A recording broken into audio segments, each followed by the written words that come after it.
2019년 12월에 중국에서 시작됐던 코로나19가 그 다음 달, 그러니까 2020년 1월 달에 한국에서도 시작이 됐고요. 그 다음에 2월 첫째 주부터 온 나라가 정상적인 삶을 이제 잃게 됩니다. 제가 기억해 보니까 2020년 2월 첫째 주인가 둘째 주부터 저희가 예배를 못 드렸어요. 제한된 예배.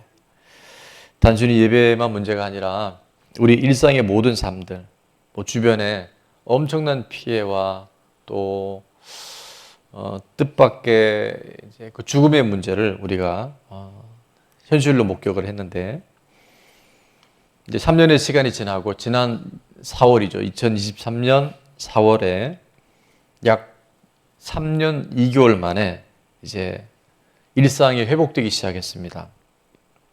누구도 상상하지 못했던 인류의 재앙이었고, 온 지구상에 흉년이 와버렸어요. 오늘 본문 룻기에는 흉년이 왜 왔는지, 흉년의 원인이 어디인지 우리에게 말씀해 주고 있어요. 그리고 이 흉년이 꼭 흉년을만 끝나는 것이 아니라 이 흉년을 통해서 하나님은 새로운 일들을 준비하고 계신 줄로 믿습니다. 자, 여러분에게 어떤 흉년이 있어요? 여러분에게는 흉년. 물질의 흉년이 있는 분도 있어요. 코로나로 인해서. 또 저도 많이 이제 그 부분에 어려움을 겪었는데요. 건강의 흉년이 있을 수 있어요. 아까 1부 때도 두 가지 얘기가 나니까 가장 또 빨리 나오는 게 배우자 그러더라고요. 배우자는 서로 배우라고 배우자를 주신 줄 믿습니다. 남편 때문에, 아내 때문에 흉년을 갖고 있는 분들이 있어요. 또 자녀의 흉년. 공부하는 우리 친구들은 성적의 흉년, 또 진학의 흉년, 사업하는 분 사업의 흉년, 여러 가지 흉년들이 우리 인생에 도사리고 있습니다. 자, 근데 그 흉년의 종류가 중요한 것이 아니라 왜 흉년이 왔을까? 흉년의 원인을 우리가 살펴봐야 되는데, 결정적인 단서가 오늘 룻기 1장 1절 상반절을 보면 나와 있어요. 자, 그때가 언제였냐면, 흉년이 든 때가 언제였냐면, 다 같이 한번 읽어볼까요? 시작. 사다들이 치리하던 때에 그 땅에 흉년이 드니라. 흉년이 언제 들었다고요? 사사들이 치리하던 때, 사사들이 모든 걸 이끌어갈 때. 자, 그러면 그때가 언제냐면 룻기 1장 1절 바로 전이 어디냐면 사사기 21장 25절이에요. 자, 그 25절에 사사들이 치리한 때가 어떤지를 자세히 설명합니다. 다 같이 한번 읽을게요. 시작. 그때 이스라엘의 왕이 없으므로 사람이 각기 자기의 소견에 옳은 대로 행하였더라. 아멘. 여러분, 사사들이 치리할 때 흉년이 온 이유는요, 바로 뭐였냐면 각자가 자기 소견에, 자기의 의견에, 자기의 생각에, 자기의 경험에, 내 느낌에, 내 관점에 이르다가요, 그들이 이렇게 큰 흉년을 만나게 된 거예요. 흉년은 100%라고 얘기할 수는 없지만 인본주의로 흘러가잖아요. 흉년이 옵니다. 당장은 좋아 보이는데 결국 나 중심.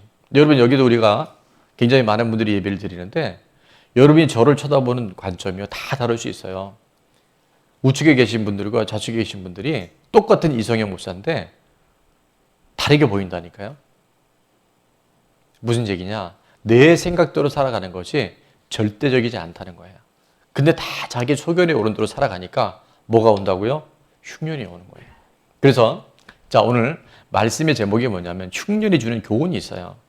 흉년이 나쁜 게 아니에요. 흉년을 통해서 하나님 우리를 교정시키시고 우리에게 새로운 시즌, 새로운 풍년을 주시고자 이 흉년의 과정을 겪게 하고 계시다는 거예요. 자, 그래서 흉년이 주는 교훈 첫 번째는 뭐냐면요, 자기 생각을 잘 점검해 봐야 돼요. 여러분, 지금 내 생각이 다 옳은 게 아니라니까요. 내 소견이 다 맞는 게 아니라니까요. 이것이 점검되지 않은 사람은 자기 나름은 열심히 하는데 나중에 가보면 열매가 부실한 거예요. 룻기 1장 1절 상반절입니다. 다시 한번 제가 읽을게요. 사사들이 치리하던 때, 바로 자기 소견에 옳은 대로 살아갈 때 그 땅에 흉년이 들었다고 말씀하세요.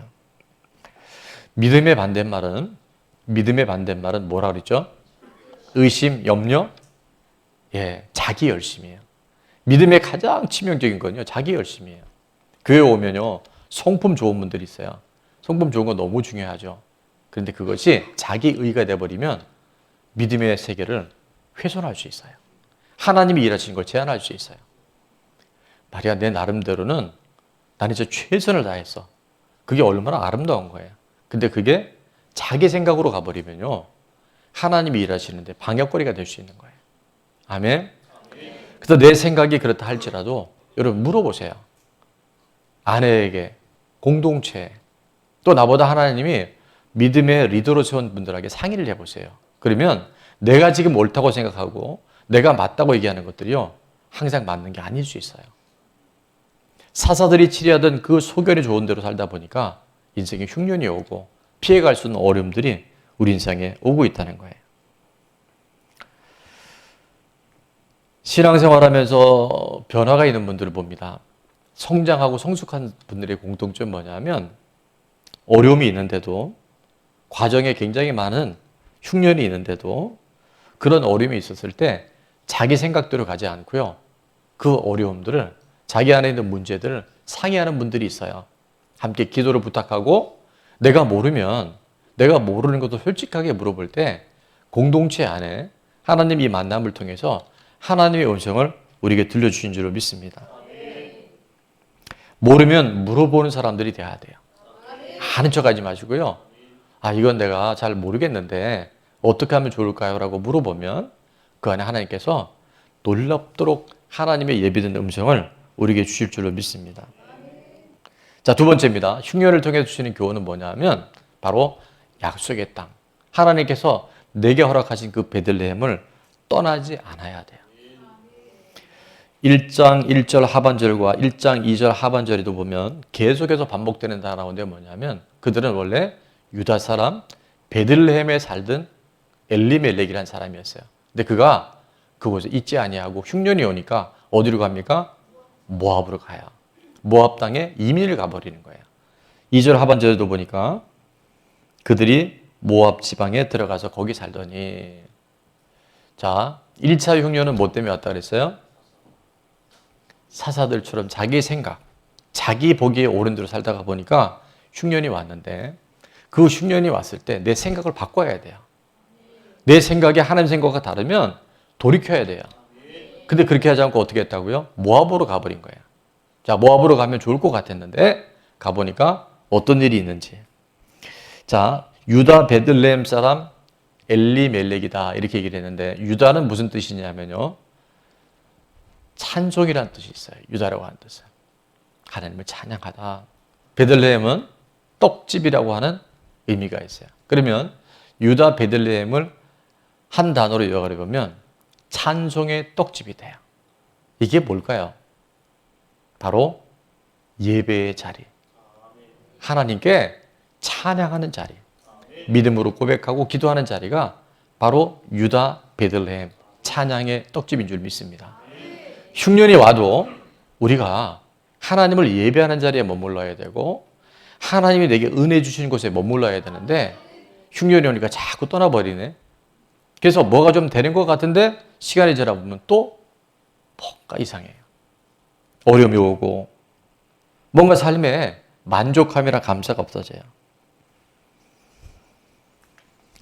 잠깐 흉년이 와도 우리가 하나님이 약속하신 그곳에 머무를 때 놀라운 하나님의 회복의 역사들이 있게 되는 줄로 믿습니다. 여러분, 베들레헴에서 누가 탄생을 해요? 예수님이 탄생하셔요. 그 땅에 그리스도가 탄생하는 그 땅, 약속의 땅에 머무를 때 그 흉년이 아니라 하나님이 새로운 일들을 준비하는 반전의 기회들이 되게 되는 줄로 믿습니다.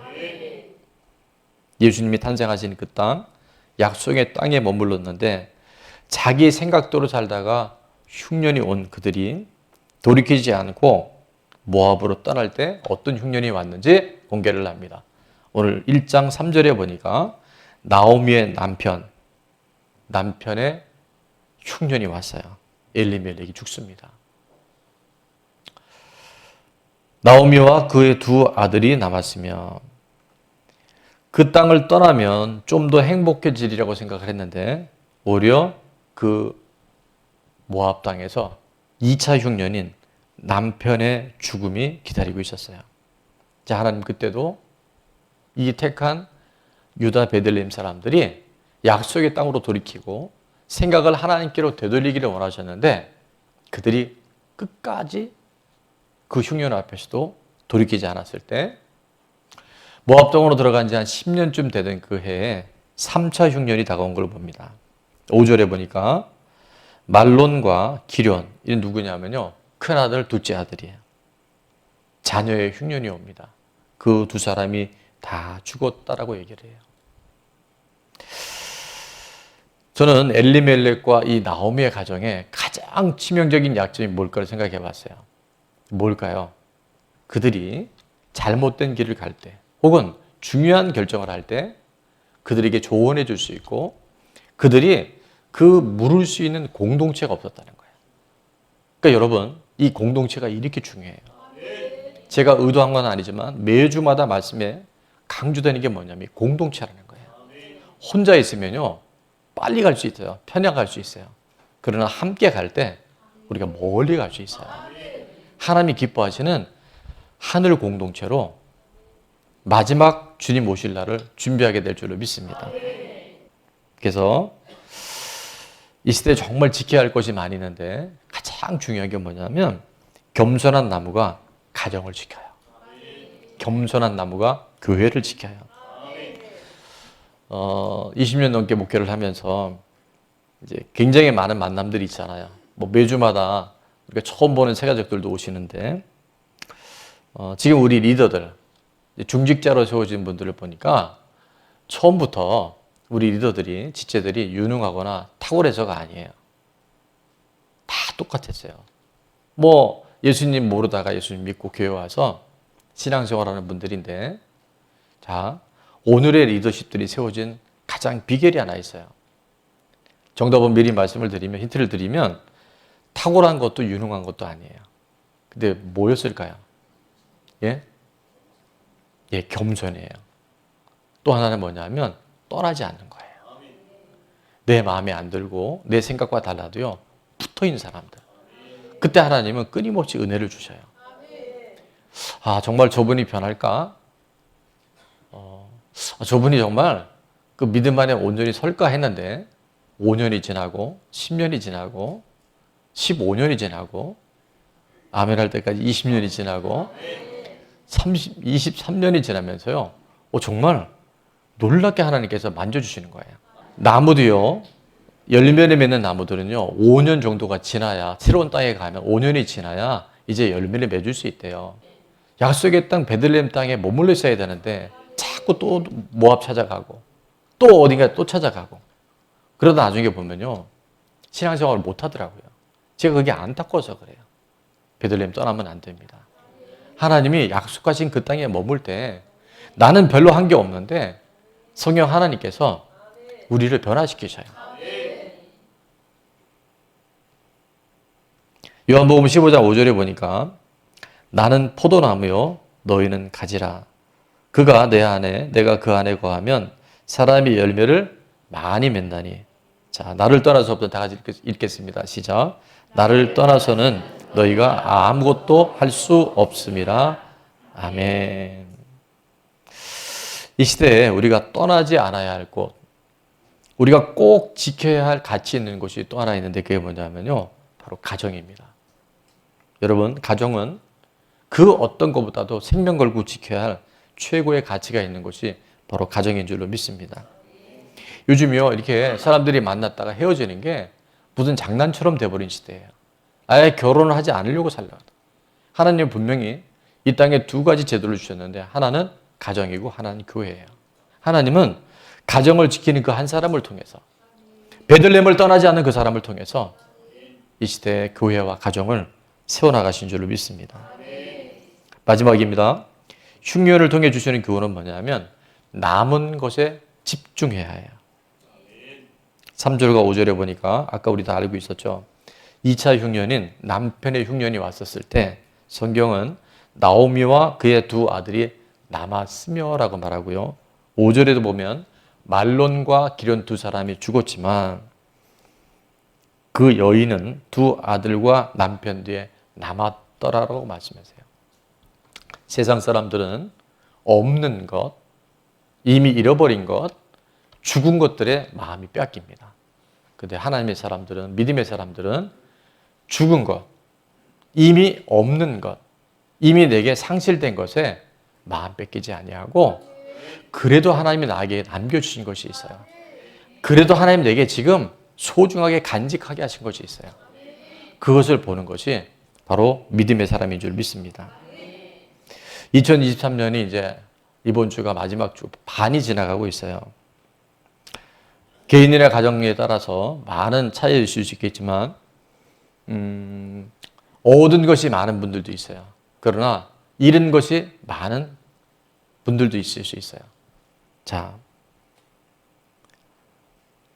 지난 3년간의 코로나, 우리가 살아온 모든 시간들 속에서 이거 난 없어졌네, 잃어버렸네, 결국 나한테는 다 놓쳐버렸네 하는 분들이 있을 수 있어요. 그러나 하나님은 믿음의 사람들이 뭐에 집중하기 원한다고요? 남은 것. 지금 내게 남겨주신 것. 죽었지만 남았더라. 죽었지만 남았더라. 그 남았더라의 믿음을 통해서 하나님 새로운 역사들을 이루어 가셔요. 자, 그래서 믿음은 하나님 편에 서는 것인데 첫 번째, 잃은 것에 집착하지 않고요. 두 번째는 뭐냐면 남은 것에 집중하며 사는 거예요. 자, 믿음은 잃은 것에 집착하지 않고 남은 것에 집중하는 겁니다. 잘 들으셔야 돼요. 우리가 살다 보면 흉년이 오죠. 사람이 완벽한 사람이 어디 있겠어요? 수많은 실수 속에 살아가는데, 그런데 하나님이 이렇게 말씀이 주어질 때 맞아, 내게 주기 좋은 것이 있지, 앞으로 하나님이 하실 일들이 있지, 그것을 바라보는 사람은요 하나님이 그 믿음대로 역사하셔요. 근데 이미 손해보고 시간 다 지났는데 그때 그러지 말았어야 되는데, 그때 내가 그런 말을 하지 않았어야 되는데, 그것이 아니라 이제 오늘 내가 할 수 있는 일, 내게 오늘 하나님 허락하신 것에 감사하며 살아갈 때 하나님 그 흉년을 반전의 기회들로 허락하실 줄로 믿습니다. 부도가 나고 물질의 흉년을 만나도 남은 것이 있어요. 건강의 흉년이 와서 이렇게 사느니 차라리 빨리 죽었으면 좋겠다 하더라도 그 생각이 들어와도요 남은 것이 있습니다. 공부 잘하고 말 잘 듣던 자녀가 공부도 안 하고 왕따가 되고 공황장애가 생겨도 남은 것이 있어요. 자녀의 흉년으로 힘들어하는 분들이 많은데 내가 있어야 할 그 자리에 있으면 하나님은 그 자녀의 흉년을 반드시 하나님의 때에 하나님의 흉년으로 변화시키시고 새로운 일들을 행하실 줄 믿습니다. 여러분 그때 만약에 가정을 떠나버리고 내가 있어야 할 자리를 떠나버리면 하나님이 어떻게 역사하시겠어요? 하나님이 어떻게 도와주시겠어요? 오늘 엘리멜렉과 나오미를 통해서 우리는 중요한 교훈을 얻어야 돼요. 부부의 흉년이 와서 남편이 외도를 하고 아내가 불륜을 저질러도 그래도 우리에게 남은 것이 있어요. 부모님의 흉년으로 아무리 힘이 들어도요 하나님 우리에게 남은 것이 있다라고 말씀하세요. 관계의 흉년으로 어려움이 와도 뭐가 있을까요? 남은 것이 있어요. 그 나오미 혼자 남은 줄 알았는데 며느리 2명이 남았더라고요. 오르바와 룻이 남아 있어요. 여러분 자꾸 잃어버린 것에 생각을 뺏기지 마세요. 오늘 내게 있는 것이 무엇인지, 오늘 하나님께 남겨주신 것이 무엇인지를 우리가 묵상하기 시작할 때 며느리 룻이 어머니 나오미의 하나님을 따라오기 시작합니다. 그리고 룻은 누구가 되냐면요 바로 이새의 아들 다윗의 증조 할머니가 되어지고, 다윗의 후손에 누가 오셔요? 예수 그리스도가 와요. 룻기는 예수님의 계보, 예수 그리스도의 구속의 역사로 해석되어질 때 어마어마한 하나님의 구원의 역사서인 줄로 믿습니다. 그 남은 것에 집중했던 나오미와 룻을 통해서 하나님은 예수님의 그 계보 안에 우리를 지금 이끌어가고 계신 거예요. 아무리 인생의 흉년이 와도 하나님 지금도 남은 것에, 하나님이 하실 것에 마음을 두는 사람을 통해서 놀라운 회복의 역사들을 쓰고 계신 줄로 믿습니다. 말씀을 맺으면서 흉년 중에 가장 큰 흉년이 뭔가를 생각해 봤어요. 여러분 뭔지 아세요? 영적인 흉년입니다. 영적 흉년이 오면 여러분 그때 정말 회개하셔야 돼요. 지난주에 우리 그 연 보셨잖아요. 그 연이 지금 날아가고 있는 것 같았는데 연줄 두 가닥이 끊어져 있어요. 그 순간은 자유로울 것 같은데 그 연은 이미 추락한 연입니다. 영적 흉년에서 빨리 터닝할 수 있기를 바랍니다. 여러분 인본주의는요 절대 하나님의 일을 담아낼 수가 없어요. 내 생각, 일리는 있지만 진리는 아니에요.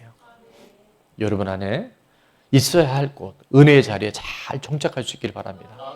그리고 무엇보다도 하나님이 우리 안에 남겨주신 것, 내게 앞으로 하실 일들에 여러분 초점이 맞춰져서 인생 빨리 지나가잖아요.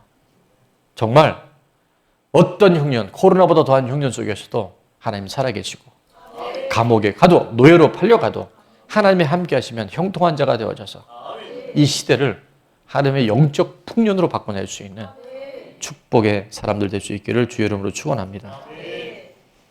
흉년을 통해 오히려 하나님을 깊이 경험할 수 있기를 축원합니다. 흉년의 때에 있어야 할 자리에 붙어 있을 때 하나님은 그 풍년을 예비하고 계신 줄로 믿습니다. 흉년에 집단하면 안 됩니다. 이혼하면 절대 안 됩니다. 가정을 생명처럼 지켜야 합니다. 견뎌내고 날 때, 인내할 때 하나님은 일하시기 시작할 줄로 믿습니다. 자, 적용 질문입니다. 첫 번째, 중요한 일을 결정할 때 내가 물어야 할 공동체는 어디입니까? 아까 엘리멜렉과 나오미는요, 이게 없었던 거예요. 자기 소견에 옳은 대로 막 움직여 다녔던 거예요. 정말 중요한 일을 결정할 때 여러분 독단적으로 하지 마시고 꼭 물어봐야 되는데 공동체가 있어야 됩니다.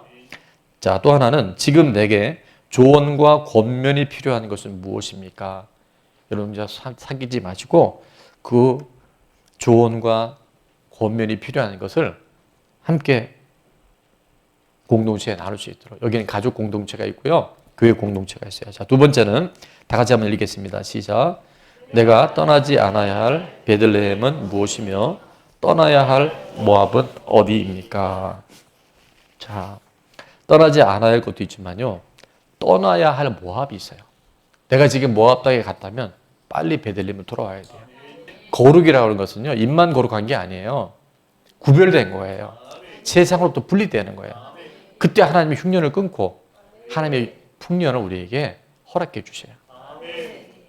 자, 찔리는 분들은 그게 여러분 얘기 맞습니다. 자, 세 번째, 다 같이 시작. 이런 것 같지만, 자, 남겨주신 것이 있어요. 오늘 또 이번 주간에 여러분이 나눔을 할 때 한번 성령님께 먼저 여쭈보면서 함께 이 적용 질문으로 여러분 삶이 한층 더 업그레이드 될 수 있기를 주의 이름으로 축원합니다.